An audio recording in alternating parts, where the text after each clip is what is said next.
Hey guys, tonight we're gliding into the shadowy back streets of 18th century Venice. Yes, that Venice with the gondolas, the masks, and the whisper of crumbling marble underfoot. But we're not here for romance or Vivaldi. Nope, you've got a throbbing toothache, and tonight you're going to the dentist. The canals glisten under moonlight like polished obsidian. Murano glass lamps flicker above narrow walkways, throwing gold and violet reflections into water that looks deceptively calm. The scent of salt clings to the air, laced with something less poetic fish guts, maybe, or the general musk of a city that hasn't invented plumbing as we know it. You pause by a wrought iron bridge, its railing slick with dew. Somewhere a lute plays faintly, and it feels romantic until the ache in your jaw reminds you why you're here. So, before you get comfortable, take a moment to like the video and subscribe, but only if you genuinely enjoy what I do here. And hey, let me know where you're watching from and what time it is there. It's always a joy seeing how far these sleepy little journeys can reach.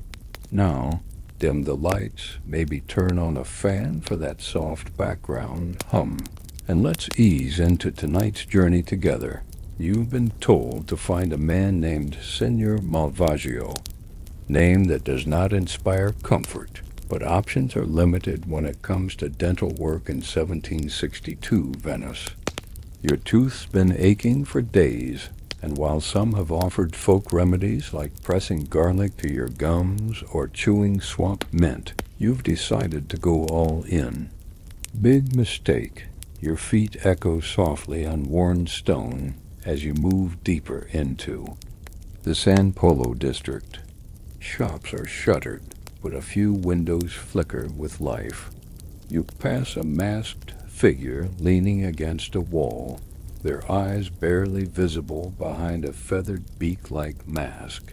Plague doctor? No, just a partygoer from a masquerade. Ball at least, you hope so. Venetians love their masks. They use them for carnival, sure, but also to gamble, seduce, and yes, occasionally conceal shame or illness. One local legend claims dentists used to wear half masks not for hygiene, but to hide their glee at the pain they were about to cause. Historians still argue whether this is theatrical embellishment or uncomfortable truth. You take a right down a particularly shadowy cale, where the walls lean in like eavesdropping old ladies. A gondola glides silently beneath a bridge, its oarsman eerily still. No song, just the rhythmic slap of water against wood.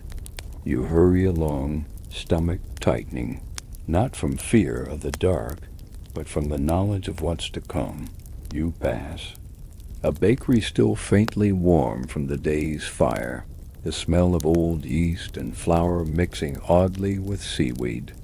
And there, beside a crooked door painted a sickly green, you see the mark, a faded carving of a molar, split in half. Below it, someone has scratched a crude, smiley face, though it looks more like a grimace.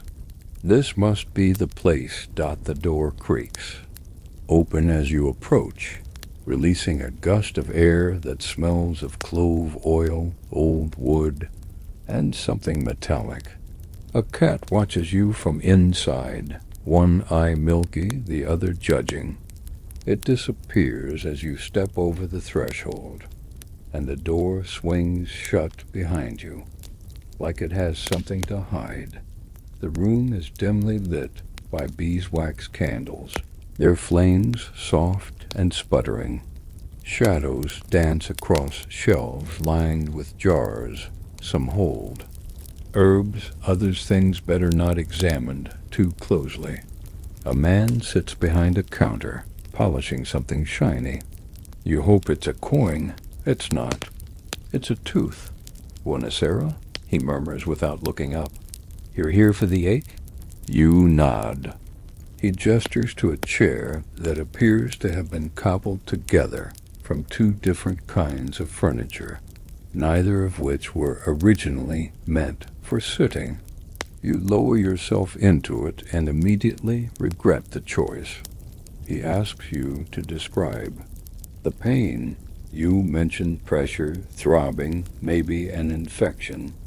He nods sagely and begins rummaging through a drawer filled with tools that look like they belong in a blacksmith's forge.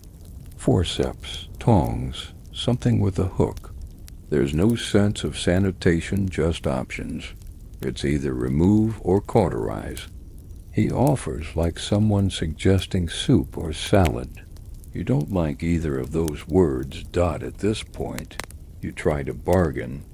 Maybe the pain will go away on its own. Maybe it was just some bad squid.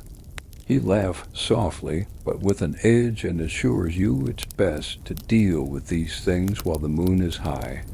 There's no medical reason for this timing. He just prefers working at night when people are too tired to run outside. A bell rings. Midnight. Somewhere lovers kiss under the Rialto Bridge. Inside, you prepare to scream into a handkerchief that smells faintly of anise and despair. One final note before he begins. He holds up a small vial and offers it to you. Something for the nerves, he says. It's laudanum opium dissolved.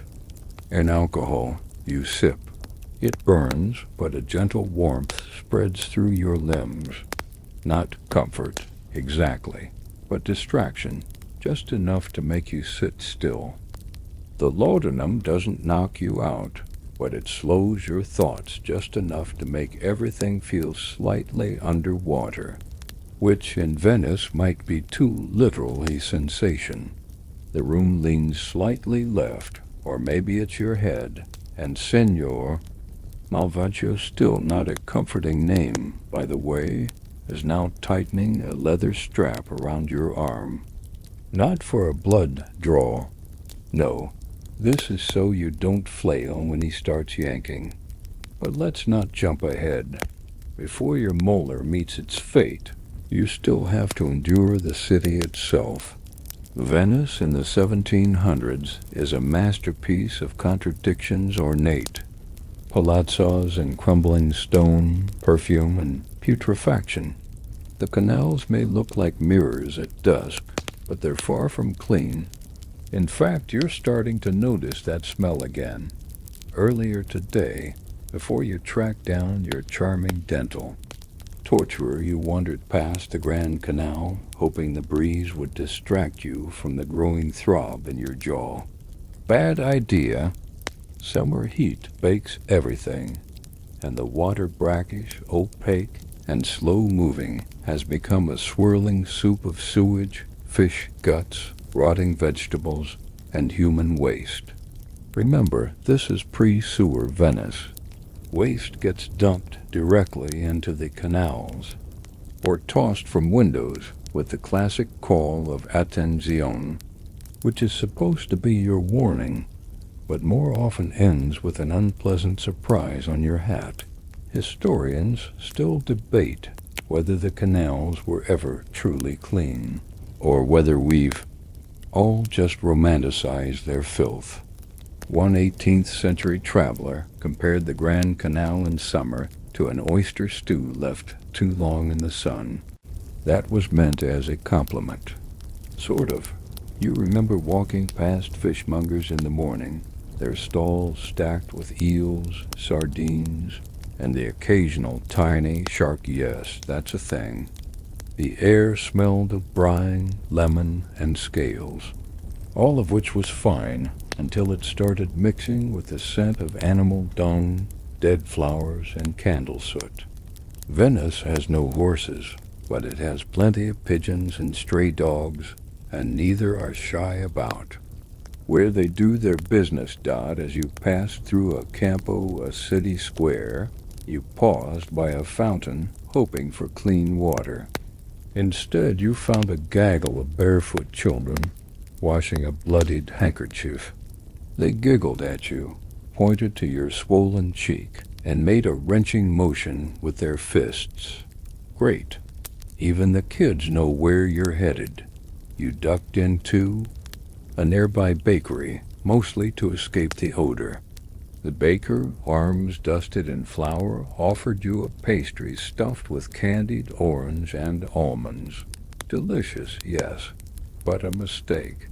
The sugar only aggravated the pain, and now your entire face pulses with the beat of your heart. You tried to smile at him, but winced instead. He patted your shoulder and simply said, "Dentista." Back outside, you had to navigate the city's layout, which is less a grid and more a maze designed by someone who hated straight lines. Some paths are barely wide enough for your shoulders. Bridges slope at odd angles and stairs are always slippery, thanks to the ever-present humidity. You remember a side canal with a small weathered gondola tied to a post. Its prow was carved into the shape of a lion's head, though age had made it look more like a sheep. The gondolier, old and stooped, offered you a ride. He smelled of smoked eel and wax. When you declined, he nodded once and said, "Don't wait too long. Infection spreads faster here." Not creepy at all, of course. Your journey wasn't all gloom and fish guts. Venice still dazzled you in moments like the way the moonlight caught the gilded trim of a passing gondola, or how the bells of San Marco echoed off the water like lullabies. A street performer played a haunting melody on a glass harmonica, a favorite of the time, though later deemed dangerously hypnotic. Some even claimed it caused madness. Historians still argue whether that was due to the sound or the lead-in. The glass dot, there were smells that comforted, too. Roasted chestnuts, fresh basil, the musky sweetness of pipe tobacco curling from a gentleman's mouth as he leaned against a balcony, whispering something in French to his equally bored companion. And always, there were masks. On every street, even in daylight, even on children. Full face, half face, gold leaf, velvet line. Some smiled eternally, others sneered. You passed a woman in crimson robes whose mask bore tiny mirrors around the eyes. She tilted her head at you as if recognizing your discomfort. For a second, you thought she might offer you some relief. Instead, she whispered, "They use the same pliers for everyone," and melted back into the crowd. Thanks, lady. Now back in the present, if you can call this dark little dental room that the pain returns in full. The laudanum is fading. Signor Malvagio pulls a worn cloth from a nearby hook and places it gently over your chest. You wonder if it's for sanitation.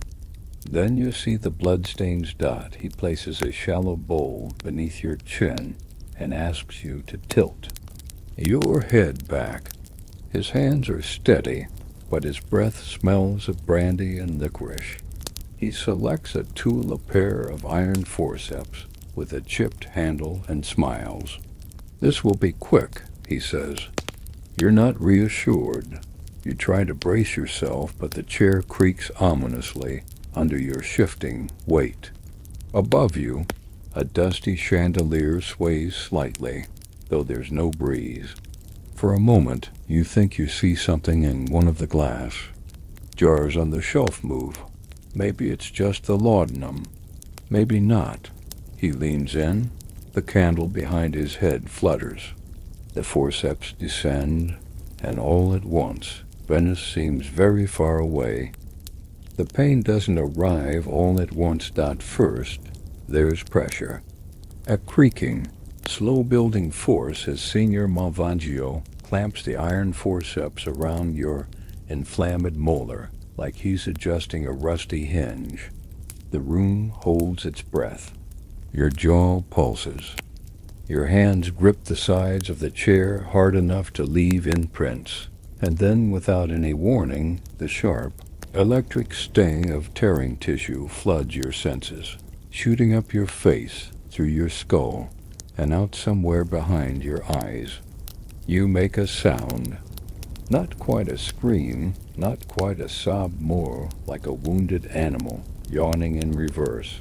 Signor Malvagio grunts. The tooth resists. Of course it does. Why wouldn't it? You're reminded that dental training in the 1700s mostly consisted of apprenticeships, and occasionally watching someone else yank teeth at a market stall. There were no dental schools, no certifications, just a firm grip and an above-average tolerance for gore. He twists. Something pops.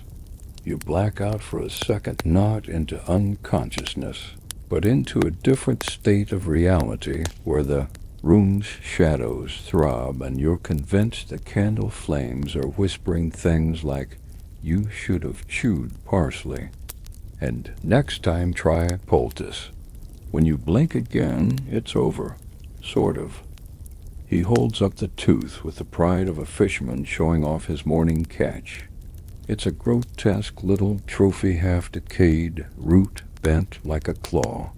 There's something vaguely green on it. You try not to wonder if that's food or mold. He wraps it in a strip of old linen and places it delicately on the counter like a relic. Maybe he keeps them. Maybe they're lucky. "Ben Fatto," he says softly, "you're alive." You don't feel alive. You feel like your entire face has been set on fire and then punched by a nun. He begins to dab the empty socket with something that smells like rosemary and vinegar. A homebrew antiseptic, you suspect, possibly wine-based. Historians still argue whether early dentists understood anything about infection control, or whether they simply hoped the alcohol in their breath would do the job. And now comes the part they don't tell you in the pamphlets. Oh, wait, there are no pamphlets. Because this is the 18th century, and health literacy isn't a thing yet. You're expected to walk home, right now, with half your mouth bleeding. But before you can leave, the dentist offers you something else. Advice. He gestures toward a low stool beside the counter and begins recounting the history of Venetian medical thought, as if this post-op chat were the highlight of your evening. He tells you about Galen, the ancient physician whose writings were still gospel in much of Europe. Galen believed that all disease, including toothaches, was caused by an imbalance of the four humors: blood, phlegm, yellow bile, and black bile. Not bacteria, not sugar, not plaque, just overly passionate bile. People tried to fix this imbalance with leeches. Yes, actual live leeches. If you had a toothache, they'd sometimes place them right inside your mouth, near the gums. The sensation, they claimed, was tingling. You shuddered. Then he talks about the plague years. During the 17th century, Venice was repeatedly ravaged by outbreaks. Even in the 1700s, the memory lingered. The famous plague doctors wore those long-nosed masks, filled with dried herbs like lavender and rose petals, not for intimidation, but because they believed sweet smells filtered out bad air. Miasma theory, they called it. The idea that disease came from foul smells. In Venice, that was a problem. Many plague doctors retired into less terrifying trades. A few, apparently, became healers in the loose sense of the word, still clinging to their old beaked masks. One particularly notorious dentist, Dr. Agostino Fumetto, wore his plague mask even while performing extractions, claiming it focused his chi. Historians still argue whether he was deeply spiritual or simply terrified of Halitose. As your new friend waxes poetic about history, you spot a set of tools on a velvet cloth nearby. Not just pliers, oh no. There's a slender hooked blade, used to cut abscesses, something that looks like a bent knitting needle, used to push down stubborn roots, and what might be a bone saw. You hope that's for show. It's not. Another jar catches your eye. It holds several yellowing molars, some cracked, some sharpened to points. Are they filed? From the islands, Malvagio mutters, following your gaze. A gift. You don't ask what kind. Finally, he rises and offers you a mug of something warm. It smells sweet and herbal and tastes like cinnamon with a hint of, was that fennel? Whatever it is, it's mildly comforting. Your hands are still shaking. He pats your shoulder and tells you the worst is over. You both know it's a lie. Outside, the city groans with life. You can hear a bell tolling from a distant tower, and the gentle lapping of water against stone. It might be romantic if not for the dull, echoing pain where your tooth used to be. You stagger out into the alley, mouth packed with gauze, knees trembling slightly. You half expect the city to have transformed in your absence, but no same. Crooked buildings, same flickering lamps, same overpowering scent of garbage stew. A dog barks.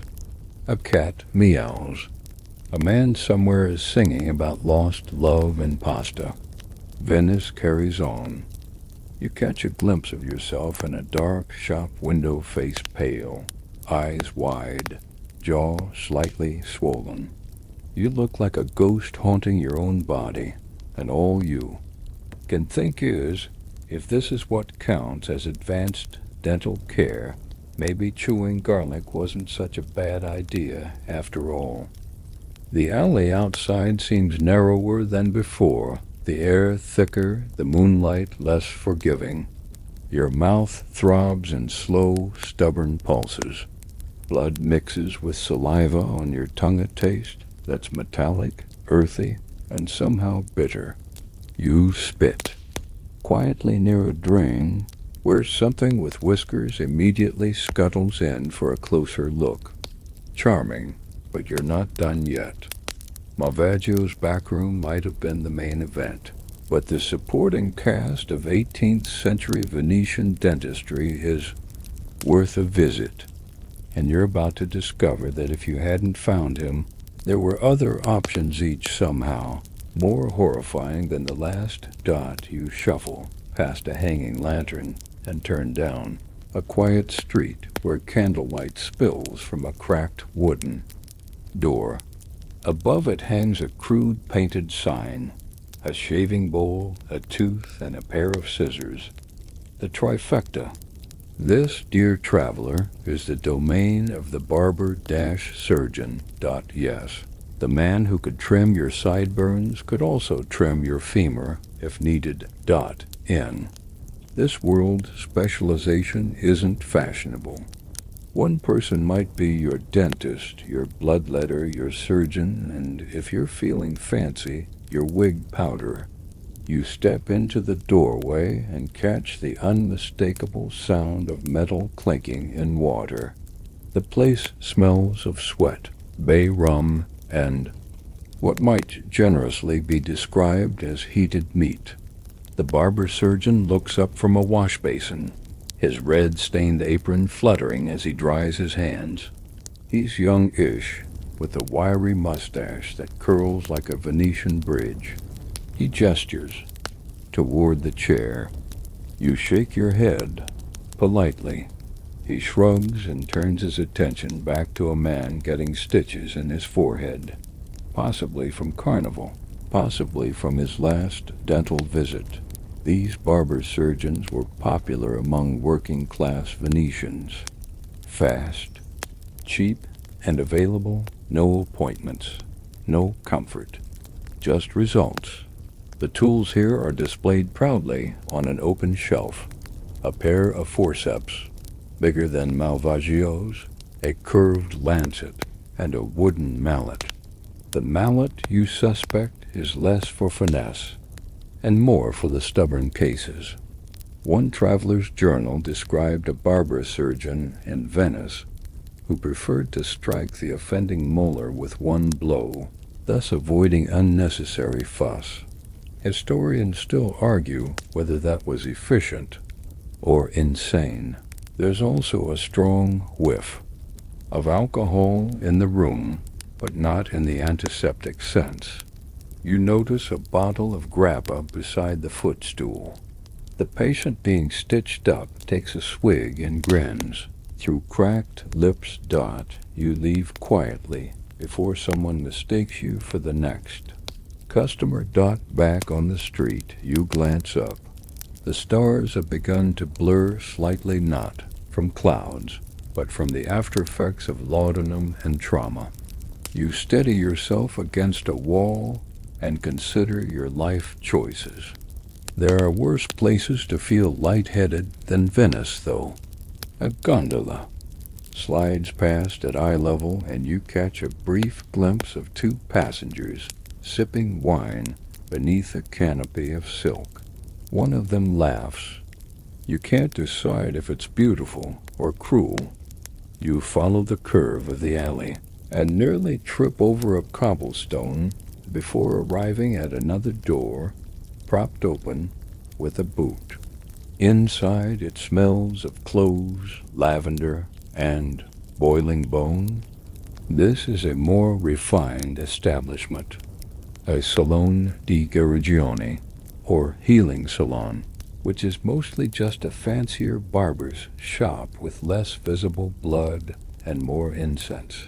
The healer here is older, stooped with a thick braid down her back and fingers stained with herbs. She offers you a warm compress, pats your face like you're a child, and says, "The pain hides in the liver." "Okay, she pulls out a porcelain dish and begins to mix something that smells like fennel, salt, and regret. You recognize honey and sage, too. "This," she explains, "will draw out the rot." You don't argue. After what you've been through, if she told you to chew on moss and whisper apologies to the moon, you'd probably try it. This mix is meant to be pressed against the gum. It stings badly, but she insists it's cleansing your soul of worm venom.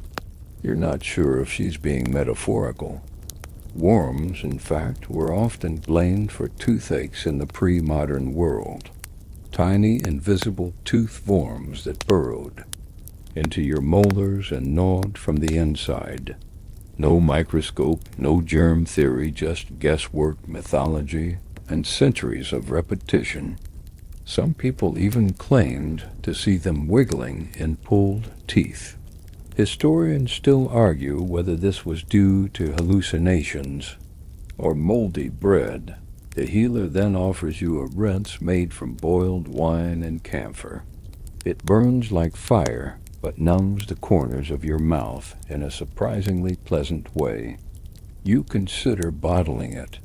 While she works, you notice a small altar on the shelf candles, a bit of bread, a tiny silver tooth. It's dedicated to Saint Apollonia, the patron saint of dental sufferers. According to legend, she had all her teeth pulled out during martyrdom. Now she's the one people pray to when their molars revolt. You light a candle for her, not because you believe in divine intervention, but because, at this point, you're willing to cover all bases. You thank the healer with a nod and a handful of coins that clink far too loudly in your pocket.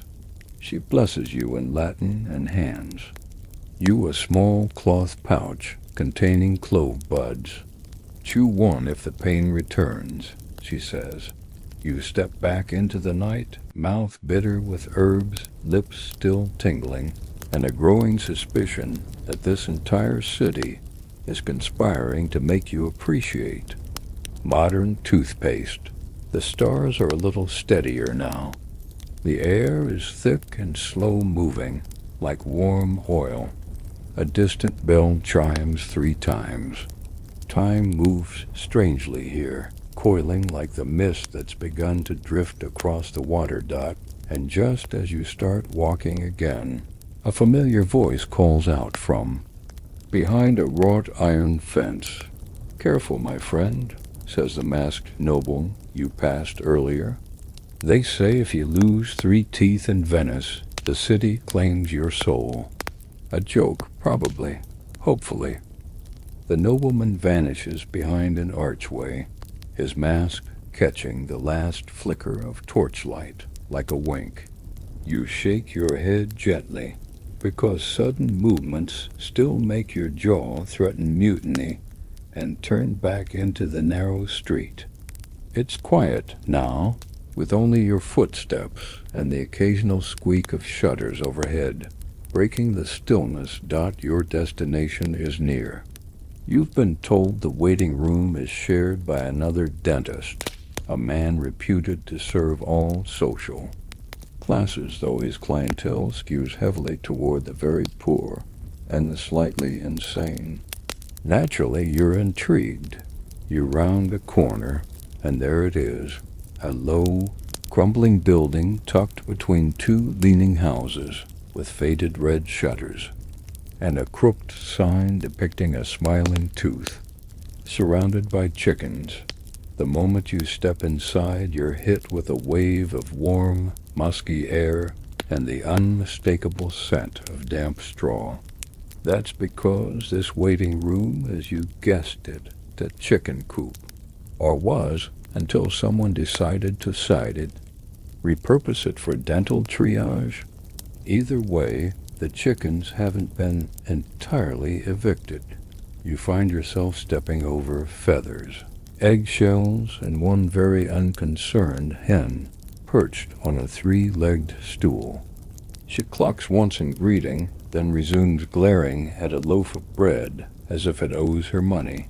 You're not alone. To your left, a fisherman cradles his jaw with a hand as calloused as tree bark. To your right, an older woman fans herself with a playing card and hums a tune that never resolves. Someone else, a boy no older than 14, leans against the wall, eyes wide with the kind of dread usually reserved for public executions or tax collectors. The walls are cracked, revealing lath and ancient mortar. A crucifix hangs askew above. The entry to the next room, where someone is moaning through clenched teeth. Then a yelp, followed by a wet pop. And finally, silence. The boy's eyes go even wider. There are no magazines, no reception desk, just a bench, a broom, and the occasional wandering poultry.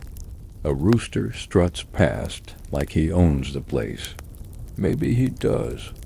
You sit and try to relax, though every few seconds your tongue instinctively returns to the raw crater in your gums. It's still oozing slightly, and now there's an odd coppery tang in your throat.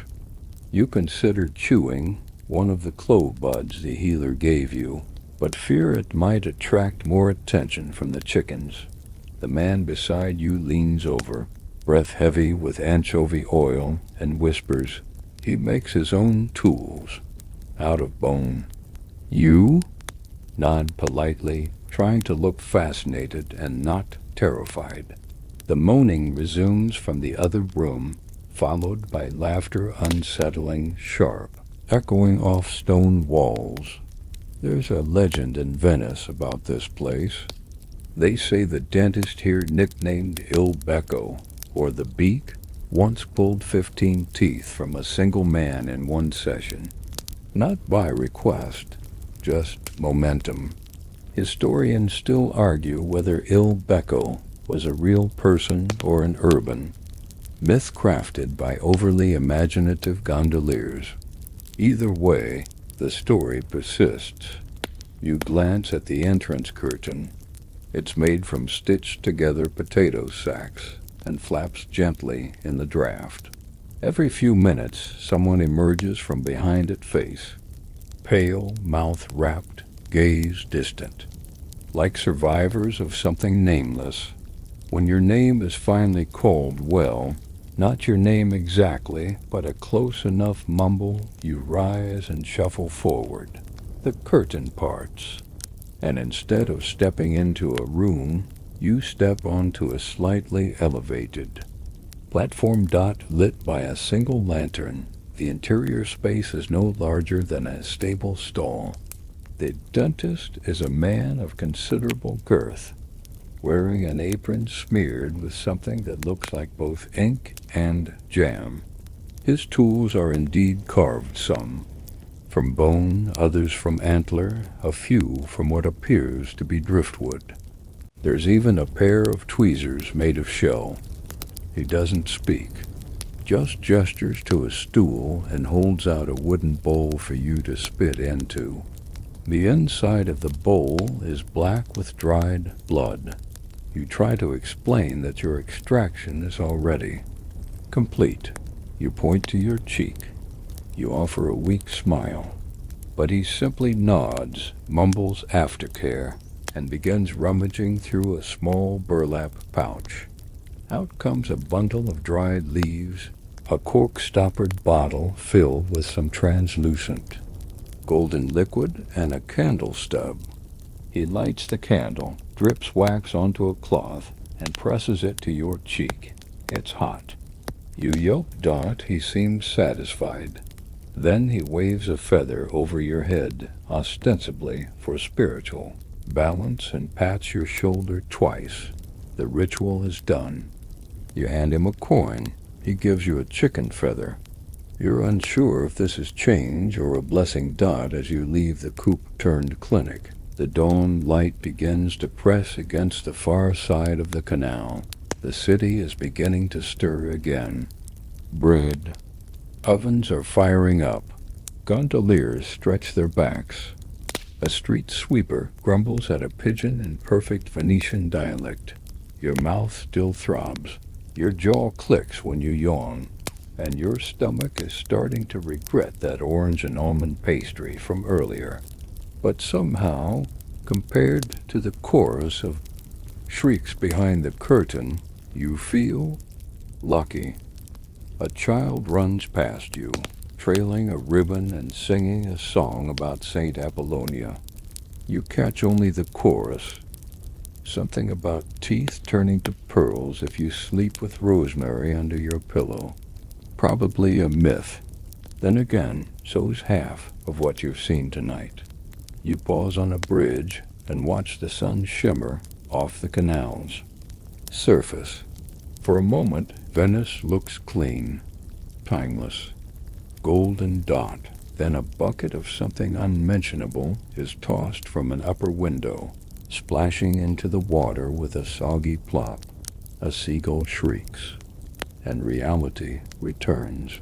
You sigh. Only 10 more teeth to go. Your legs carry you aimlessly now, as if by muscle memory, or maybe you're just trying to outwalk the pain gnawing at the side of your face. The street curves left, then right, then left again, as if the city itself is trying to throw you off. But eventually, you emerge into a brighter square, the Campo della Maddalena, where the early risers of Venice are already busy hanging out laundry and arguing about the price of artichokes. And there, standing at a tilted wooden stall in the shadow of a chapel, is your next unlikely encounter, the barber surgeon. He's everything the name implies and absolutely nothing you hoped for.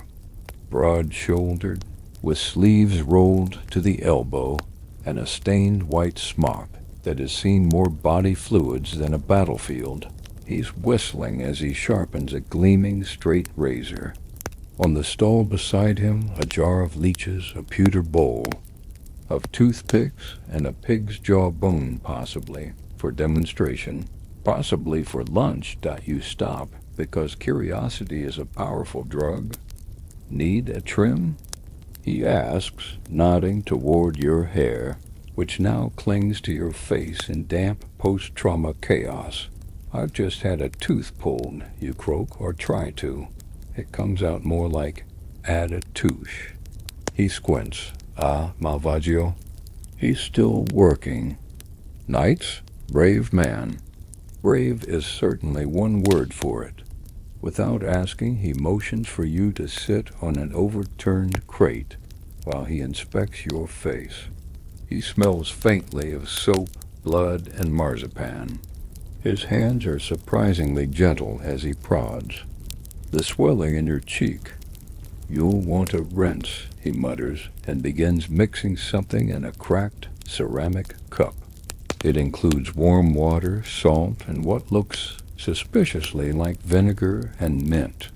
You swish it carefully, spicy, sour, oddly effective dot as you gargle. He begins to explain his real business. Yes, he cuts hair. Yes, he pulls teeth. But most of his income, he confides, comes from bleeding the local aristocracy. They love a good bleed, he says with a shrug. Keeps the humors balanced. You nod like you understand, even though your brain is still in soft-boiled mode. Back then, humoral theory still ruled most of European medicine.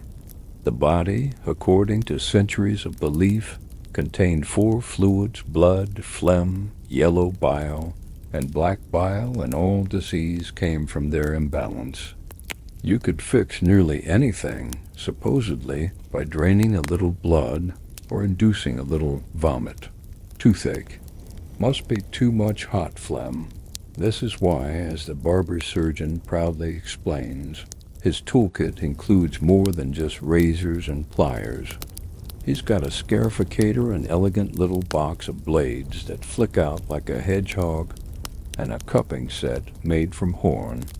For headaches, he recommends a back-of-the-neck bleed.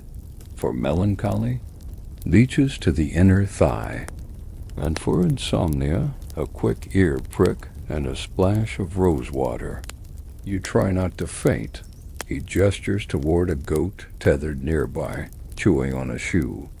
That one's seen more bloodletting than half the nobles in Cannaregio. The goat bleats.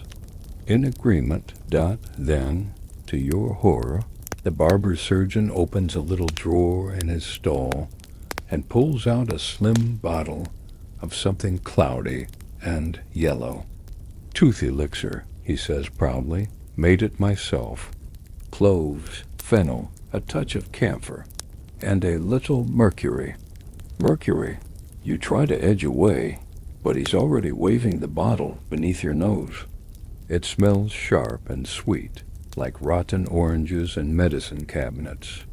Mercury, of course, was a common ingredient in 18th century remedies. It was used for everything, from syphilis to skin creams. Historians still argue whether it helped or just accelerated the funeral. You rub it right into the gums, he explains. Tingles like sin, but the pain disappears. You nod vaguely and promise to try it later. Much later, preferably never, a customer. Arrives a man with an extravagant mustache and an obvious limp, and the barber turns his attention away from you. You take this chance to slide off the crate, bow slightly in thanks, and shuffle away before someone tries to bleed you, just in case. Your face still aches, but the square feels less threatening now. There's a sleepy calm to the city at this hour. Gondolas drift lazily down the canals. A baker opens his shutters and tosses out day-old rolls to waiting gulls. A few passers-by glance at you and then quickly look away, as if sensing something unspeakable has happened inside your mouth. You find a bench. It's crooked and splintered, but it holds your weight. Across the water, a woman hangs linen while humming a lullaby. A cat bats at the dangling cloth. You breathe in deeply. The city smells slightly less like rot, now more like sea salt and hot stone. Maybe the vinegar rinse worked. Or maybe your nose is just surrendering. From your perch, you can see one of the city's many tiny chapels. Its door is ajar, candles flickering inside. Above the lintel, painted in faded reds and golds, is the face of Saint Apollonia again, this time with a crown of flowers and what appears to be a molar in each hand. She looks oddly cheerful. A man kneels in front of the chapel, head bowed. He murmurs something in Latin, then presses a coin to the wall and walks away. You wonder how many teeth have been spared by superstition, and how many lost despite it. You reach into your pocket and touch the little cloth bundle Malvagio gave you, your tooth, still warm when he handed it over, still yours. Sort of dot, you consider tossing it into the canal, some symbolic gesture of letting go. But something stops you. Instead, you slip it back in your pocket and lean against the bench, eyes half closed. The barber surgeon's words echo faintly. Tingles like sin, but the pain disappears. So far, it's all tingles. The disappearing part has yet to arrive. You rest for a while on that wobbly bench, eyelids drooping, half listening to the quiet splash of gondolas, the low murmur of merchants setting up, and the occasional coo of pigeons beginning their daily campaign of aerial disrespect. But rest, unfortunately, is not in your destiny today, because just as your breathing evens out, a thin, sharp voice pierces the air. You there with the face like a kicked eggplant. Come inside. You look up and blink. Standing in a nearby doorway is a woman in a heavy wool skirt and what looks like 3 scarves wrapped around her head. Her eyes are bright, unsettlingly alert for someone awake at this hour. She points toward a curtain behind her. Come, I've got something for the ache. You've seen worse rooms tonight, so you obey. The doorway leads into a cramped interior, overflowing with herbs, cloth bundles, and glass bottles in every color of the rainbow. It smells strongly of cloves, licorice, and something sour beneath. A black cat winds between your ankles, then disappears under a table. The woman moves with surprising speed for someone who appears older than the city itself. She gestures to a padded chair, and you sit without question. The smell is weirdly calming, or maybe you're just too tired to resist anything at this point. She pulls a long strip of leather from a hook, hands it to you, and says simply, "Bite." You hesitate. "Bite," she repeats. It helps. And because you've already been through pliers, vinegar, and a man who offered you mercury, you nod and bite. What happens next is hard to describe. There's no violence, no tools, no pain even. Instead, she takes your wrist and hums softly, rocking slightly as she places a warm compress against your jaw and murmurs in dialect too thick for your ears. It sounds like a lullaby sung by a blacksmith. A small carved charm bone or wood hangs from a cord around her neck. She touches it lightly, then reaches for a tiny glass bottle containing an amber liquid thick as honey. "This is from the East," she says. "My grandmother traded a silver spoon and her favorite goat to get it. You're not sure if that's a joke, Dot. She dabs a single drop onto your gums. It tingles instantly, sharp, spicy like cinnamon and fire, but oddly good. The ache dulls. Your shoulders unclench. Magic? You ask, half smiling around the leather strap. Dot, she shrugs. Strong cloves. Maybe a little witchcraft. Then she starts massaging your temples with firm, practiced fingers. Not too gentle, not too rough. You find yourself relaxing, despite the chicken feathers still sticking out of your coat. She tells you stories while she works, about how sailors used to rub garlic on their teeth before sea voyages to prevent rot. How some claimed eating raw onions could chase out the tooth forms. She once knew a man who swore that sleeping with a walnut under his pillow cured his gum disease. He still lost all his teeth, she adds, but he dreamed very sweetly. You nod, sleepy Dot, she continues. There are those who say toothaches are punishment for lies, for greed, for unspoken guilt, that the pain is not in the tooth but in the soul. You try to reply, but the leather strap makes you sound like you're speaking underwater. She chuckles. Don't worry, I don't believe that either. Still, she adds, there's an old Venetian saying, Il dent che duo, e ocori che parla. The tooth that aches is the heart speaking. You wonder if that's why she looked at you so closely when you walked in. What did she see? Finally, she removes the strap from your mouth and hands you a steaming mug. Something herbal, cloudy, with a smell halfway between tea and soup. You sip carefully. It tastes like chamomile, basil, and something minty. There's a sweetness you can't quite place. It soothes you from the inside out, Dot, as you drink. She rummages through a drawer and pulls out a worn leather notebook. Inside, pressed between the pages, are dozens, maybe hundreds of old, brittle teeth. Some are tiny as pearls, others massive and cracked, still blood-stained. She flips through them like playing cards, eyes gleaming. Each one has a story. She says, a reason it was let go. She selects a small, dull molar and hands it to you. Here, she says, trade me. You hesitate. But then, slowly, you retrieve the tooth Mavaccio gave you and hold it out. She takes it, nods once, then tucks it gently into the next blank space in her book. She writes something beside it, your name, maybe, or just the date. You slip the new molar into your pocket. It's surprisingly warm. Why? You ask Dot. She smiles. Sometimes you need to carry a different pain to let go of the old one.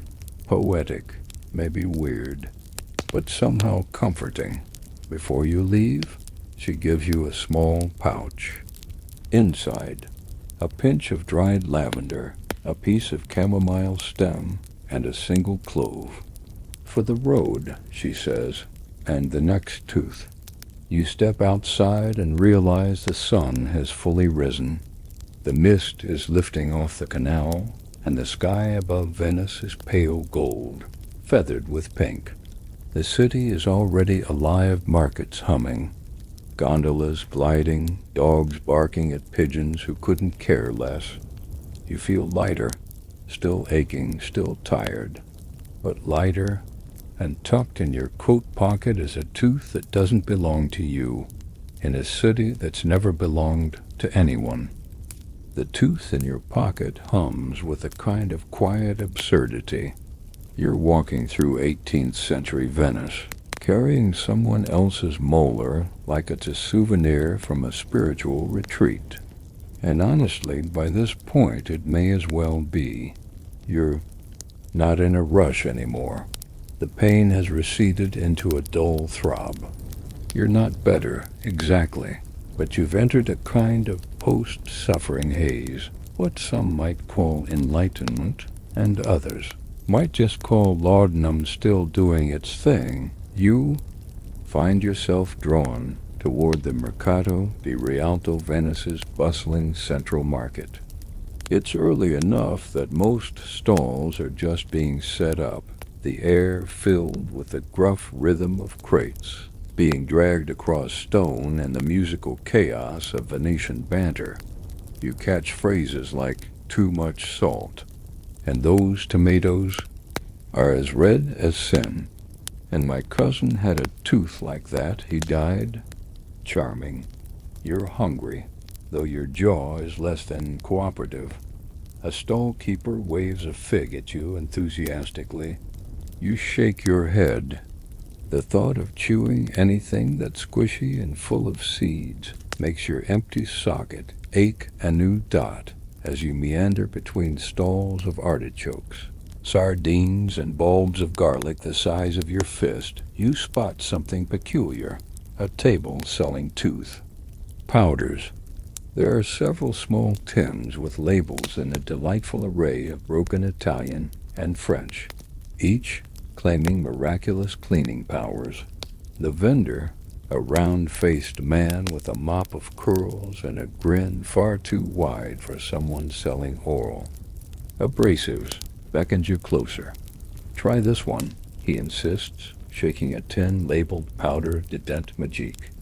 From Paris, clean teeth, fresh breath, no ghosts. No ghosts? You manage your tongue half limp. He nods solemnly. The breath of the dead lingers on those who do not clean their molars, especially during carnival. You pretend to be impressed and ask what's in the powder. His answer, charcoal, powdered oyster shell, dried mint, and a bit of chalk stolen from a saint's grave. Right, definitely ghost-proof. You try a pinch. The texture is sandy, gritty, almost volcanic. The mint hits first sharp and cold, and then the bitter tang of something bone-like. You grimace. Good, no? He says proudly. You shrug. It's bold. To be fair, dental powders like these were actually common among the wealthy. The ingredients varied wildly. Some were just ground sage and salt. Others contained literal brick dust, which did wonders for stain removal and absolutely destroyed enamel. One powder sold in England around the same time included burnt bread crusts and crushed cuttlefish bones. Historians still argue whether these powders were better than nothing, or worse than the toothaches themselves. The vendor gestures too. A bowl of tiny brushes made from pig bristles. He says they're good for scrubbing, but only the outer teeth, the inner ones, are for the soul. You thank him and move on, lips tingling and gums possibly sanded dot further down. You encounter another solution to bad teeth. Breath perfume. A noble woman in green silk offers samples. Her tray contains tiny glass vials filled with scented oils. Rose, clove, juniper, even one labeled Sigh of the Orient. You sniff. It's spicy and a little smoky, like someone dipped a cinnamon stick in regret. Chew on cardamom, she tells you, or rinse with myrrh wine. That's what we do before kissing in ballrooms. You ask if it helps with toothaches. She laughs. No, but it makes the screaming sound nicer. You're not sure if she means literal screaming or romantic longing. Either way, you nod respectfully and continue on. Outside the market, you wander into a quieter alley where a small group of children are playing a game involving pebbles, string, and a chicken feather. One of them notices you and runs over. Want to see something? He whispers, holding out a small pouch. Inside, a collection of yellowed baby teeth. We sell them to sailors. he explains. They say it keeps sharks away. Of course they do. You hand him a coin, not because you believe in shark teeth magic, but because the pouch smells faintly of lavender and childhood mischief. He beams, pockets the coin, and runs off. You turn a corner and find yourself in front of a crumbling stone building with a faded mosaic above the door. A haloed woman holding her own jaw. St. Apollonia again. Always watching, always smiling. A plaque reads, "Home for unwed mothers and dental comfort." You're not sure if that second part is a mistranslation or just wildly optimistic branding. The door is locked, but through a crack in the wood you hear singing soft and low like a lullaby sung through gauze. You press your hand to the door for a moment. Not out of faith, but out of fatigue. You continue walking. Somewhere in the distance, bells begin to chime. 7, 8, you've lost track. Your mind drifts back to the dentist's office, to the sensation of cold iron in your mouth and a stranger's breath far too close, to the man with the mercury elixir, to the woman who traded you a tooth, and to this strange, floating city where nothing is straight, time is soft, and everyone wears a mask, sometimes even to sleep. Your mouth tastes faintly of charcoal now, but the pain is fainter still. And 4, the first time since you woke up with that cursed ache, you smile, just a little carefully. You take your time crossing a narrow footbridge, the kind where the stones are so warm they dip slightly in the middle. The canal below glistens with early morning light, and a gondola glides past, its oarsman humming a tune that sounds suspiciously like Frere Jacques, but played backward. Its oddly soothing dot your mouth still feels. Wrong. Not broken, not whole, just newly empty.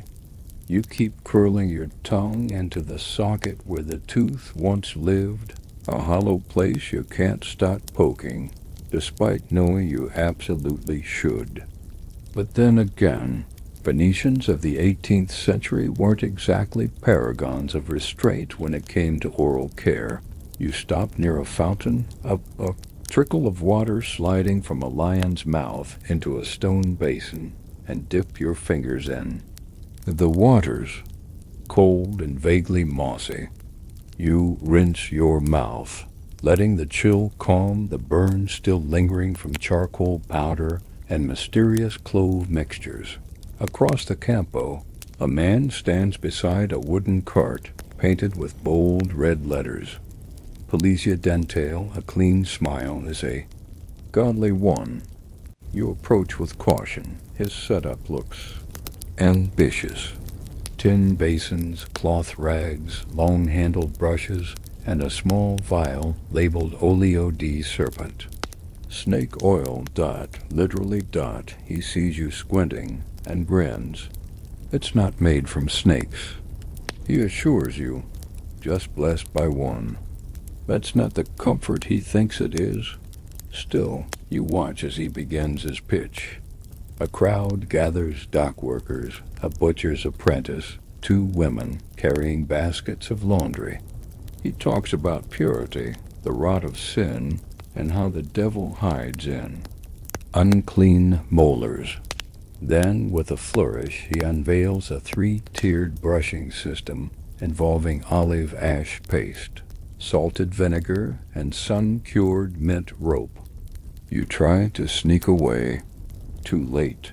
He catches your eye and gestures you forward. A volunteer, the crowd murmurs.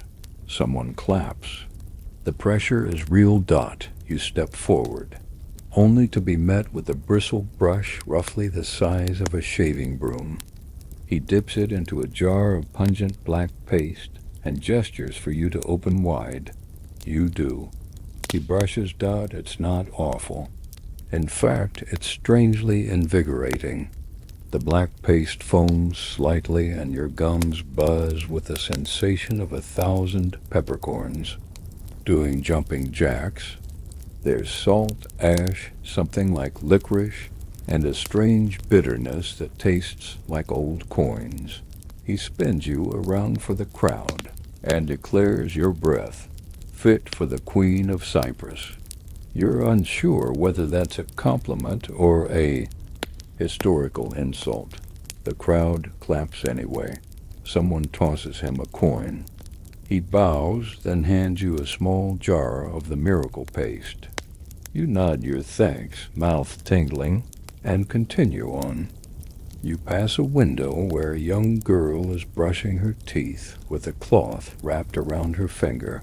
Her grandmother leans over her shoulder, chanting a rhyme that goes something like, "Tooth, be white, tooth be bright, keep the devil out tonight."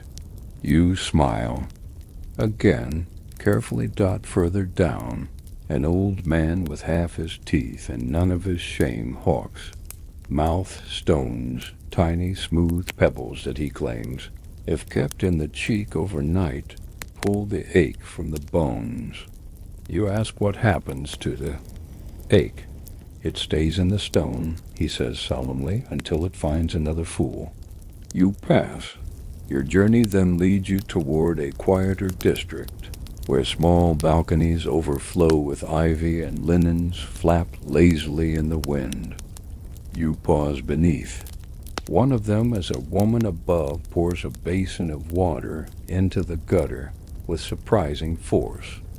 You leap aside just in time, but she peers down, amused. "You've still got your head," she calls. "That means it wasn't a real Venetian morning." You nod and ask, "What do you use for tooth pain?" She laughs. "Wine, but only red. Whites. Too cowardly." You keep walking. At a corner stall, a vendor sells tiny scrolls of tooth incantations. You pick one at random. It reads, "Hold basil to the sore. Walk backward through your door. Spit thrice and candle flame, and forget your mother's name." You wonder if that one was misprinted. By midday, you find yourself sitting on the edge of a well in a quiet square. A breeze stirs the water, carrying the faint scent of rosemary and bread. Your mouth still hurts, but it's distant now, like thunder from a passing storm. You pull out the jar of tooth powder, the charcoal one. You twist the lid open and consider it. This gritty volcanic dust was dental care. Before toothpaste, before floss, before dentists had degrees and chairs that didn't creak ominously when you shifted. Back then, people cleaned their teeth with what they had: vinegar, salt, burnt rosemary, or even crushed bones. Wealthier Venetians might import spices or exotic ingredients, clove oil from the East Indies, saffron for flavor, powdered coral for polish. Some even believed that rubbing teeth with cuttlefish ink kept them strong. Historians still argue whether that worked or simply made everyone look like they chewed squid for fun. You wonder what future generations will think of your electric toothbrush and cinnamon-flavored floss. Will they laugh or envy you? You close the jar. Somewhere a church bell chimes. A breeze lifts the edge of your coat. The city breathes, and for the first time in hours, you don't feel like screaming when you swallow. Progress. You rise slowly from the well's edge, stretching your back and gently massaging your jaw. The swelling's still there, like you've been lightly punched by someone with very small hands, but the sharpness is gone. Now it's more of a moody sulk radiating from your cheek, the kind of discomfort that just wants to remind you who's in charge. As you wander, your feet carry you toward the grander side of the city. the kind of streets that don't reek of sardine barrels or roosters with anger issues. Here, palazzos loom like marble dreams, their facades dripping with carvings of lions, saints, and curly-bearded philosophers who are probably judging your dental hygiene from across the centuries. A gondola slides past with particular elegance black, lacquered wood, polished brass, plush red cushions, and inside, reclining beneath a lace parasol, is a noble woman in a towering powdered wig that looks like it might collapse under the weight of its own ambition. You pause. Something's off. She's smiling. Wide, suspiciously wide. And every single one of her teeth is black dot, not missing, not decayed. Painted dot, she catches you staring and gives a coy little wave. Her gondolier leans toward her and whispers something. She laughs. Her teeth sparkle black as obsidian. What? Well, here's the thing. In 18th century Venice and much of Europe, rotting teeth were, bizarrely, a status symbol. Sugar was expensive. Refined white sugar? Astronomically priced. So if your teeth were falling out from overindulgence, it meant you were rich enough to afford the poison. Some aristocrats even blackened their teeth on purpose, using soot, paint, or powdered metal filings. A Venetian noble with perfect teeth might be mistaken for a farmer. A black grin? That was high fashion. Historians still argue whether the blackening was truly cosmetic or simply a way to cover up what sugar had already destroyed. Either way, you're witnessing a mouthful of social flex. You pass another noble couple sipping wine on a balcony. The man raises his glass to you. He has only 5 teeth. The woman beside him is missing her front ones entirely. She smiles like she doesn't need them, and maybe she doesn't. She's wearing a diamond, the size of a walnut, and humming something from Vivaldi. You cross a bridge and notice a group of younger men in powdered wigs and embroidered coats laughing beside a wine stall. One is holding a golden toothpick as if it were a sword. Another gestures with a goblet of what looks like melted jam. You edge closer and catch the tail end of a story about a duel fought with sharpened toothbrushes. They howl with laughter. Their breath smells like port, clove, and arrogance.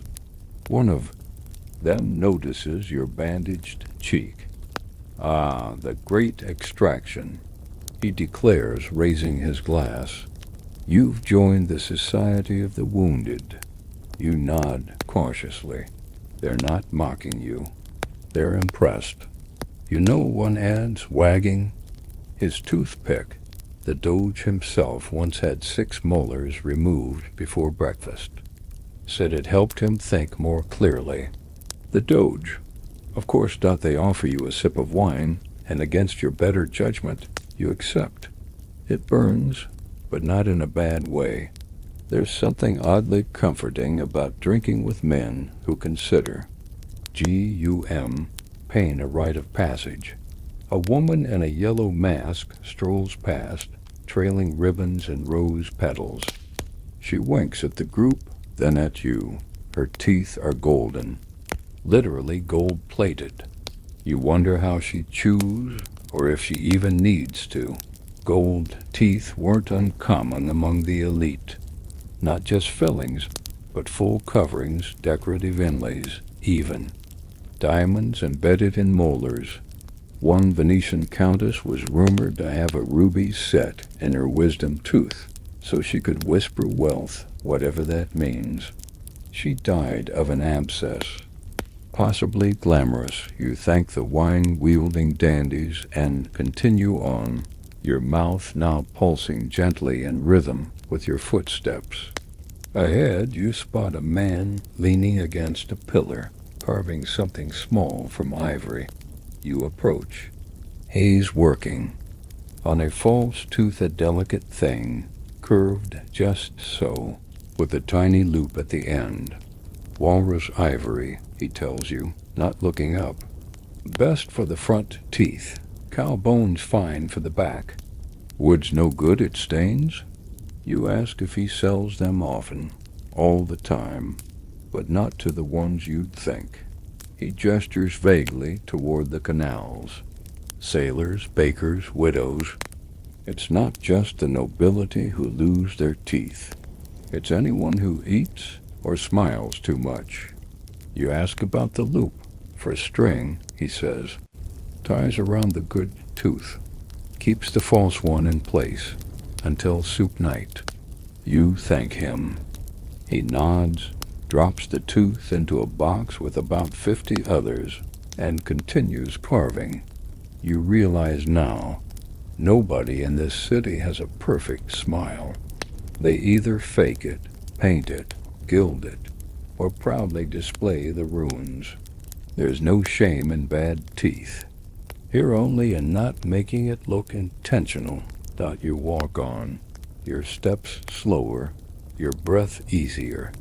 Your pocket still holds a mystery molar. Your mouth still throbs. But you're beginning to feel like part of the place. Venice doesn't just float on water. It floats on illusion.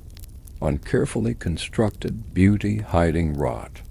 On grand facades, built over collapsing timber. On powdered wigs and painted teeth. And maybe that's what makes it feel so strangely comforting.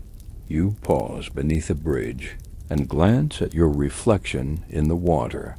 The ripple distorts your face, but you still recognize the puffed cheek, the bleary eyes, the faint smile.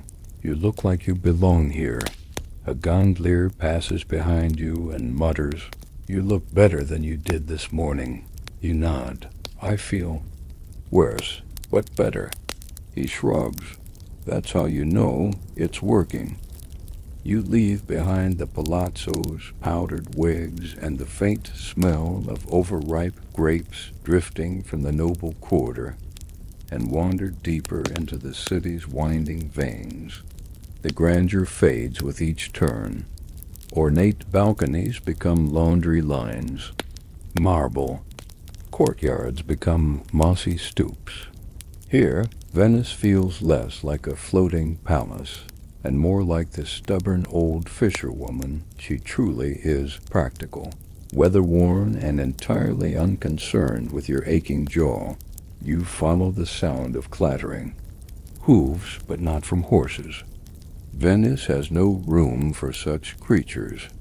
These are the tiny wooden hooves of children's hobby horses, parading through the alley like miniature cavalry, armed with wooden spoons and wearing masks made from cabbage, leaves, and flour sacks. They part to let you through with theatrical bows. One of them declares the tooth ghost has returned, and they all shriek with delight. You're not sure if that's meant to be flattering. You're in Cannaregio now, the city's working-class heart. The buildings are narrower here, the windows smaller, the shutters painted in stubborn, sun-peeled reds and greens. Everything feels slightly damp. Even the shadows drip. Outside a tavern, two men play cards with one hand each the other, clutching ice-wrapped cheeks. They nod at you, as if recognizing a fellow member of the toothache fraternity. Inside the tavern, a low ceiling and the smell of garlic, sweat, and wine greet you like old friends. You order a broth. The barkeep slides over a steaming bowl with a wink. "Soft food," he says. "Good for the mouth, bad for the ego." As you sip, you overhear two patrons discussing a recent rat infestation. One claims a rodent chewed through his wine cask. The other insists it was his wig. Yes, the wigs.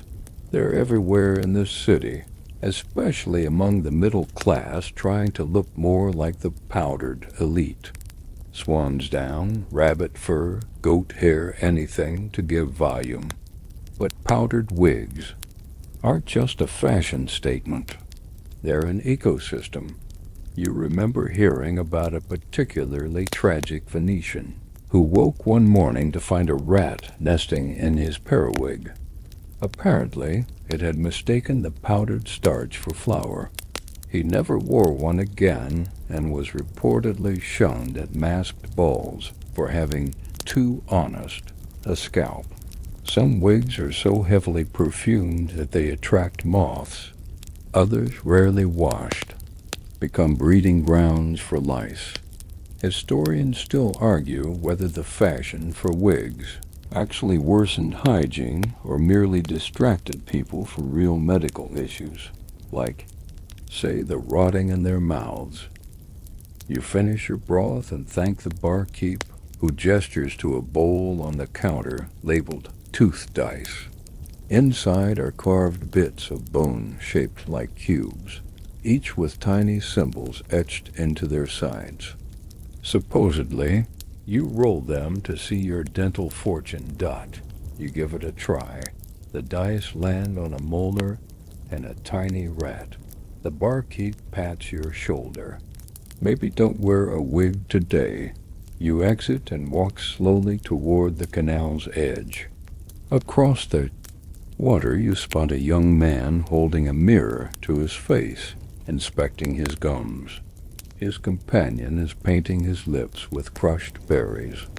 They speak in French-accented Italian, complaining about the humidity, ruining their vermilion veneer. Fake teeth again, this time made of porcelain. Imported from France and brittle as day-old pastry, these delicate dentures are gaining popularity among Venice's fashion elite. They chip easily, discolor even faster, and fall out mid-dinner with alarming frequency. But when they hold, they're stunning. A smile like fine china, completely impractical, completely on brand. Some wealthier Venetians even had full mouthpieces, fitted rows of ivory or bone or porcelain, anchored to their few remaining real teeth by gold wires and determination. Eating with them was difficult, talking even harder.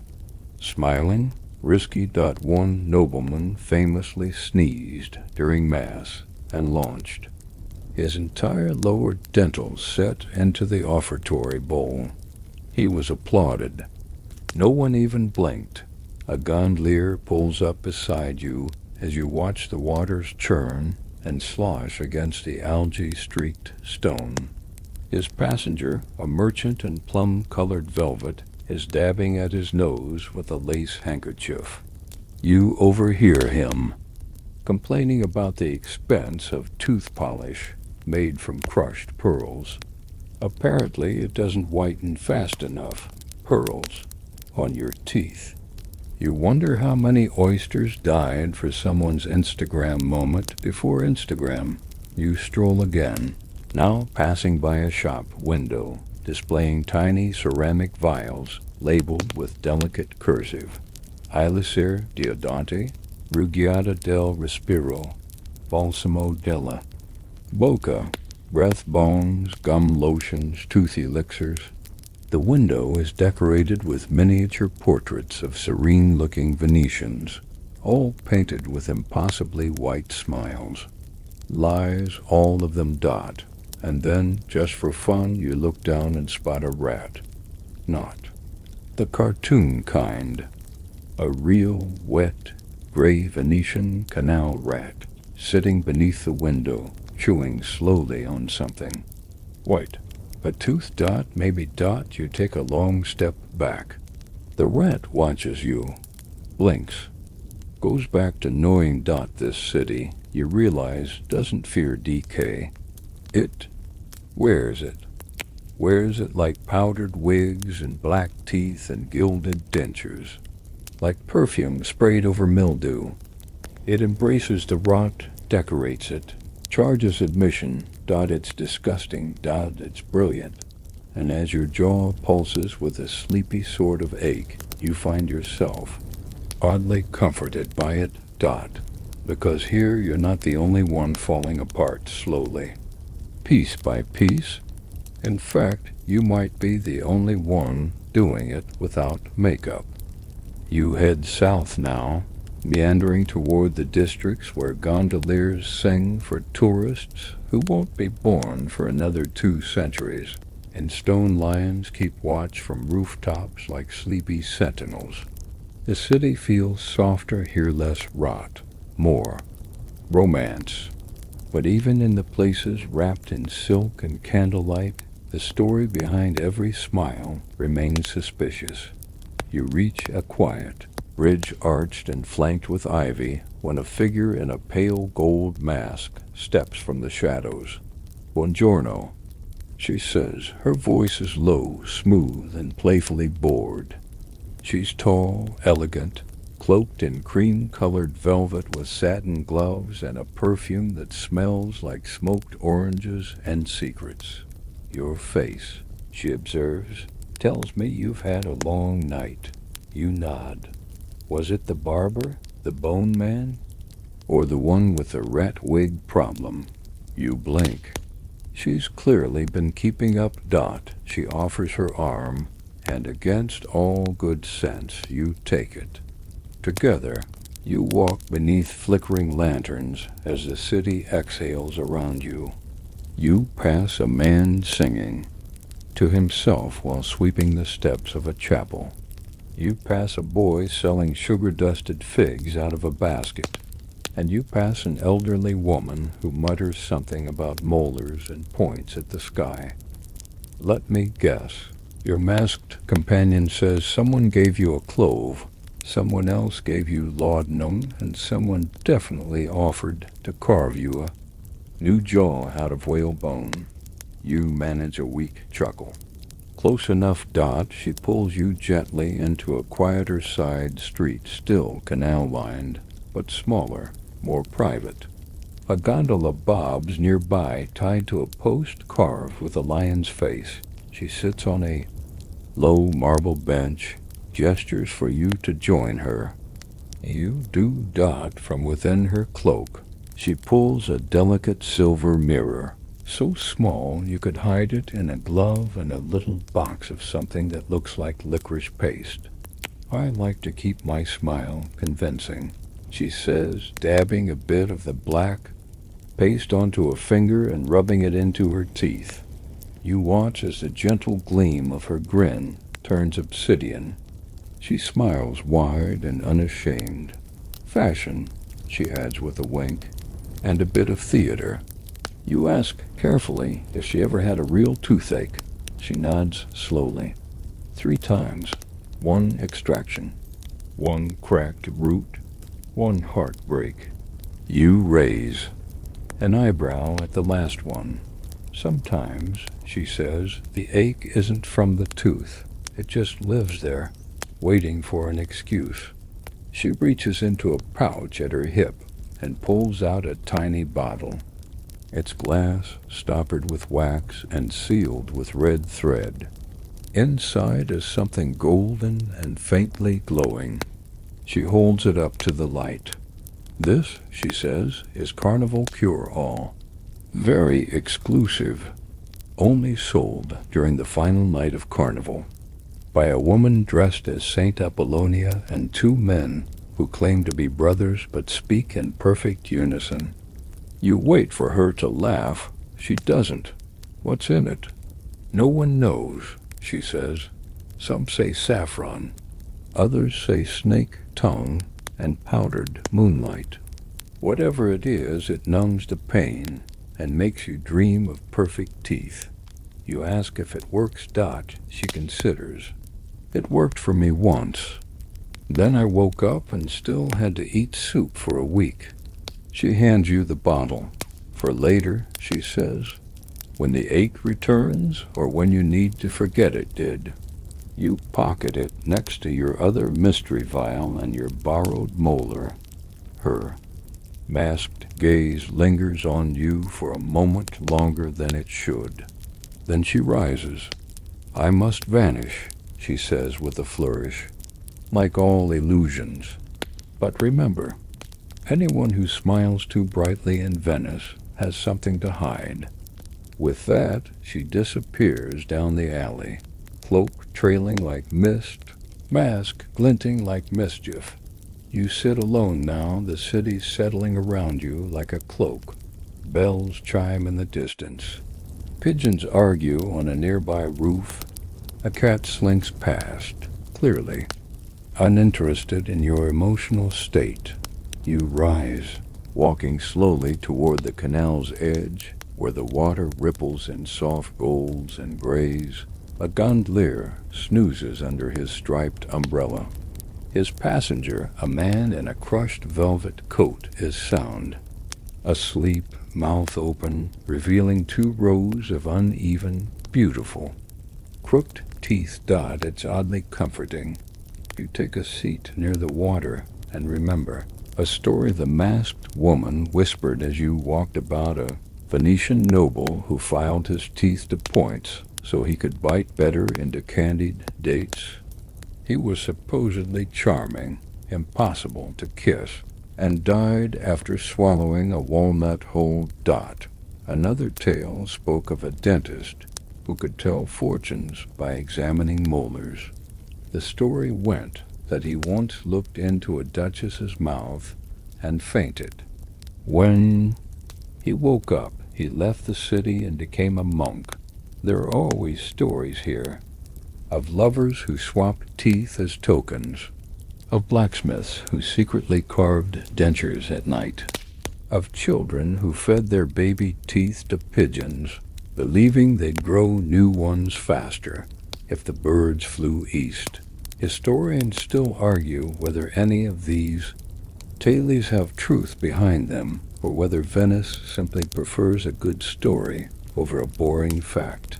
You close your eyes and listen, not to the pain, but to the rhythm of the city, a gentle lapping of water, the creak of boats, the occasional distant laugh, and you think just for a moment that maybe this place understands you in a way no one else could, not because of the pain, but because of the way it wears its pain like art. You leave the water's edge feeling like a slightly haunted version of yourself, lighter, maybe, but with souvenirs you didn't ask for. Your cheek still pulses, more a whisper than a shout now, and you've accepted that this pain is your Venetian companion, like a melancholy gondolier humming sad songs no one requested. You drift toward the Rialto again, but instead of the market, you follow a group of laughing strangers dressed for carnival feathers, silk, and secrets. Their masks glitter in the afternoon light, a glinting parade of beaks, grins, and the occasional animal face. They swirl around you like wind, pulling you into an alley you hadn't noticed before. A bell rings, not a church bell. A small, high chime, delicate and strange. You follow the sound. At the end of the alley is a small wooden door, painted midnight blue, with no sign above it. A mask, simple, white, with black eyes, is nailed to the lintel. You hesitate. The chime rings again. You knock. The door opens a sliver. A pair of eyes peer out. Here for the cure? You nod. You're not sure what you're agreeing to, but the air smells of star anise and damp parchment, and your feet are tired of arguing. You're let inside. The room is lit by a dozen oil lamps, their flames dancing in glass bowls tinted green and amber. The air is thick with incense and something herbal, maybe mint, maybe thyme, maybe just good marketing. Shelves line the walls, stacked with vials, bundles of herbs, bundles of other things. A long wooden counter stretches down the center. Behind it, 3 masked figures are pouring, measuring, stirring. They speak in a blend of Italian, Latin, and something that sounds made dash up dot welcome to the carnival cure-all conspiracy. You've heard whispers about this place, all day traders muttering, old women pointing, that masked woman with the vermilion grin handing you a bottle earlier. And now you're here. You're handed a small ceramic dish with a dollop of greenish paste and a spoon made of bone. Place it under the tongue. One of the masked figures says, "Close your eyes." You do dot, it's cold. Then warm. Then electric dot, your whole mouth tingles. Not just the empty socket, but every tooth, every gum line, every part of your jaw that's ever clenched in frustration or smiled through regret. The pain doesn't vanish. It just stretches out like it's moving to another room for a while, made from basil, clove, ginger root, and vapor of laudanum. Another voice says, but the trick, the third one adds, is belief. They all nod at once. You open your eyes. Around the shop, others are seated in mismatched chairs, some sipping, some staring into candles, some gently humming. It feels less like a clinic, and more like a ritual disguised as an apothecary. You whisper, "What's in the bottle I got earlier?" One of the figures tilts their head. Depends. Which bottle? Who gave it to you? When? You try to describe the masked woman. All 3 look at each other. Ah, they say in unison. Her. She's known here, apparently. Revered? Feared? Hard to tell. They refuse to say more except, don't drink it on a full moon. Useful. You glance around at the shelves again. A jar labeled tooth shadow extract. Another, Malari de serpent. A small box etched with the words smiles, taken under duress. It's unclear what's real and what's elaborate theater. And honestly, you're past caring. You're offered one final item before you leave, a tooth candle. Small, white, and vaguely molar-shaped, with a wick protruding from its top. Light it when the ache returns, you're told, but only if you're alone, and only if you mean it. You take it, you leave through a different door, because, of course you do, and find yourself in a part of the city you don't recognize. The buildings lean at unfamiliar angles. The street lights burn lower. The pigeons are suspiciously quiet. You check your pocket. The candle is still there. So is the bottled dream. So is someone else's molar. You are, in essence, a walking dental reliquary. But something's shifted. Not just in your mouth, but in your mindset. This city has taught you that pain isn't always the enemy. Sometimes it's tradition. Sometimes it's proof of life. Sometimes, in Venice, it's fashion. And the carnival cure? You can't say it worked, but you can't say it didn't. You wander onward, passing masked revelers laughing over wine. A man getting his shoes polished with what looks suspiciously like toothpaste. And a pair of twin girls dressed as molars dancing in a fountain. No one questions it. You sit on a low stone wall, feet dangling above the canal, and take a breath. The air tastes faintly of rose water and chimney smoke. You smile. Your socket throbs once in protest, then settles. You've made it through the carnival, through the barber, through the beaked mask and the blood bowl and the conspiracy. You've joined the secret society of those who know what it means to regret visiting the dentist, and do it anyway. The city seems to sigh with you as you rise from the canal wall. A gondola glides past. its lantern casting golden ripples over the surface. The gondolier hums a lullaby in minor key, and for once it doesn't feel eerie, just appropriate. You've done it all now. The midnight dentist, the drunken barber surgeon, the clove witch, the powdered nobles with their decorative rot, and the masked potion dealers who may or may not be part of a cult. You'd think there would be nothing left, and yet Venice always has one more scene to play dot as you wander toward the sestiere of Santa Croce. Following the quiet slosh of water and the distant clink of wine glasses, you begin to notice a change. The mood thickens. The streets are darker here, narrower. Windows are shuttered tightly.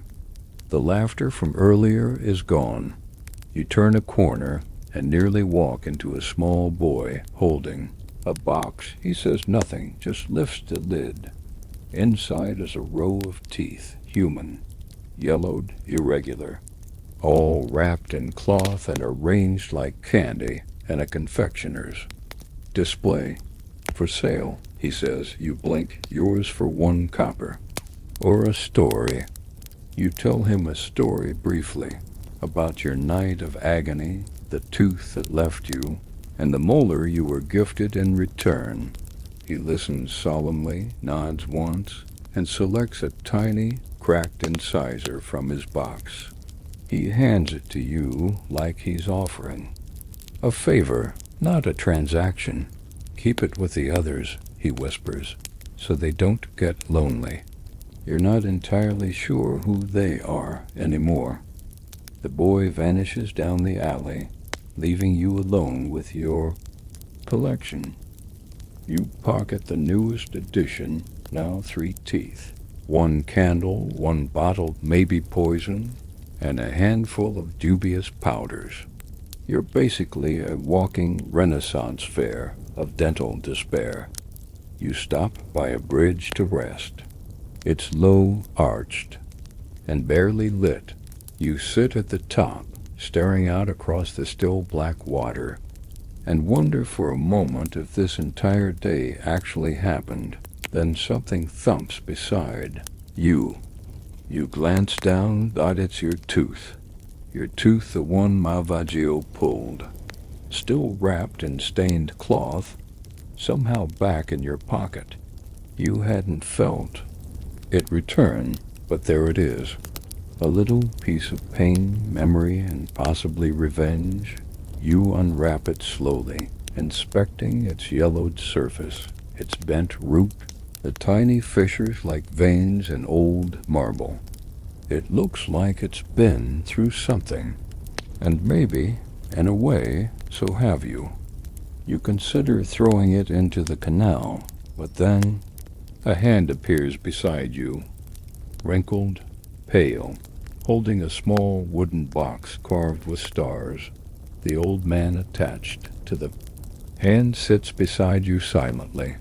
He opens the box and reveals rows of tiny, velvet-lined slots, each holding a single tooth. He says nothing. You nod. He gestures to the space beside a chipped canine. You understand. A place for yours, Dot, with a breath. You don't quite know the meaning of you place your tooth in the box. He closes it with a soft snap and rises. Now it's not lost, he says. He vanishes behind the bridge's curve. You sit in silence for a long while. Eventually, you rise, stretching carefully, the ache in your jaw, now something almost nostalgic. Dot. You follow the edge of the canal until it opens into a quiet courtyard where a gondola waits. Black, glossy, and still as a painting. The gondolier nods silently as you climb in. No words. Just movement. Dot. The boat slides through the water like a dream you've already started forgetting. You pass windows lit by candlelight. Families gathering for dinner. Lovers laughing into their wine. Children asleep beside open shutters. Their dreams curling out like steam. The city softens. You float past a church bell tower, and the chimes begin low, slow, and aching with age. In the distance, you see the familiar curve of the Grand Canal.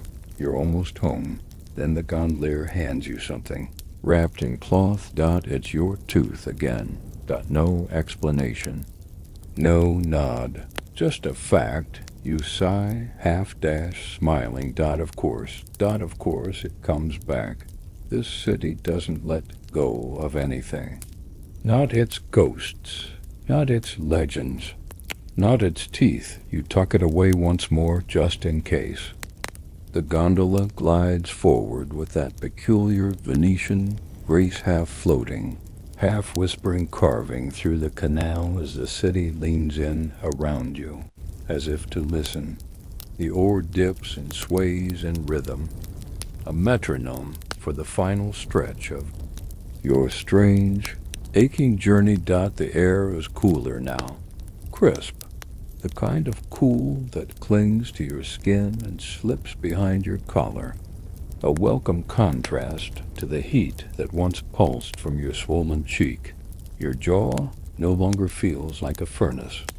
Now it's just there, present, a little sore, a little tired. Like the rest of you, you close your eyes and breathe deeply. Li Hong? Smells of the city are changing. Less fish, less garlic. More salt, more night. The perfume of damp stone and burning oil from lamps flickering in windows. Venice at night is quieter, slower, but never still. Always turning somewhere behind the curtain. You pass beneath a bridge and catch a brief conversation overhead. A woman asking if tomorrow's bread will be ready before Mass. A man replying something about almonds. You glide through their words.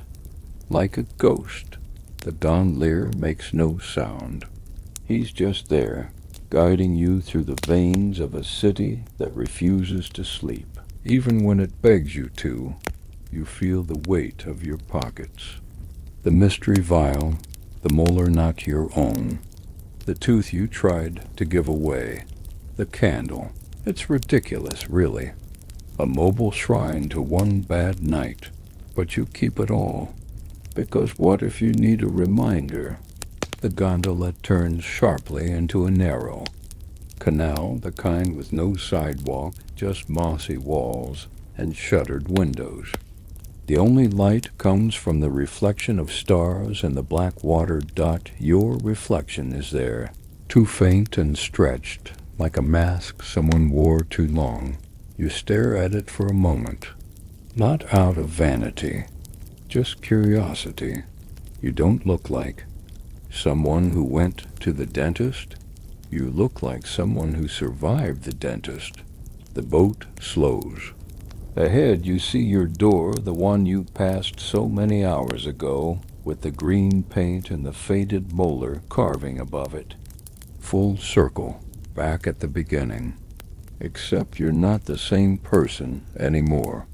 You've been pulled, poked, painted, powdered, offered poison and wisdom and teeth that weren't yours. You've been stared down by rats, children, and masked. Women who spoke like riddles, and you're still here. The gondolier stops. You rise slowly. Pay him with the last coin in your pocket, the one with the crack down the middle, the one you'd forgotten you had. He nods once, a silent acknowledgement of something neither of you needs to say. You step onto the stone path, your boots clicking softly. You reach for the door. And then just before you enter, you glance back at the gondola. But it's gone. Not in the turning around kind of gone. Just gone. You smile. Carefully. Always carefully now. The door creaks open. You cross the threshold and shut it behind you. The room smells of cloves and candle wax. The fire is out. The shadows have grown longer. but they feel less ominous now, just soft, waiting. You sit in the old chair, the one that creaked and wobbled. It still does. You take the vial from your pocket, hold it to the lamplight. The contents shimmer faintly, like gold dust stirred in warm tea. You could drink it. You could sleep. You could forget the pain ever happened, but you don't. Instead, you place it beside the candle, the tooth candle, still unlit, still whole. You unwrap the tooth, the one that's yours. Place it beside the borrowed one and the little cracked incisor from the boy's box. 3 teeth. 3 reminders. You lean back in the chair and close your eyes. Let the pain flicker, but not roar. Let it just be. And somewhere outside, far off in the shifting hush of the lagoon, a bell chimes once, then silence. The chair beneath you is warm, but steady. The fire, now barely glowing, flickers just enough to dance shadows across the walls like falling leaves. You shift slowly into stillness, the ache in your jaw fading like a memory you no longer need to hold so tightly. The air in the room is thick and still, wrapped in the smells of aged wood, drying herbs, and soft candle smoke. Somewhere far beyond the walls, the canals murmur. A gondola oar stirs the water. An echo of laughter floats in from a balcony, barely audible, already slipping away. You settle deeper. The pain that followed you, shadowed you, whispered in every corner of the city. It's quieter now. Not gone, but soothed. As if the city itself, ancient, imperfect, beautiful in its decay, taught you how to carry it without flinching. Your breath slows. Your fingers relax. You think of St. Apollonia, smiling serenely with a mouth full of stories, of masked women and powdered men, of soft steps on stone, and the sweet, dark promise of cloves. You've walked the winding alleys. You've heard the bells and felt the mist. You've left a tooth behind, but carried something else home. And now, in the hush of night, with the city folded around you like velvet, you are still. The water outside flows gently. The lamp dims, the ache retreats, breath by breath, and sleep comes for you, slow and soft and deep. Just as it should. End of script. Sweet dreams.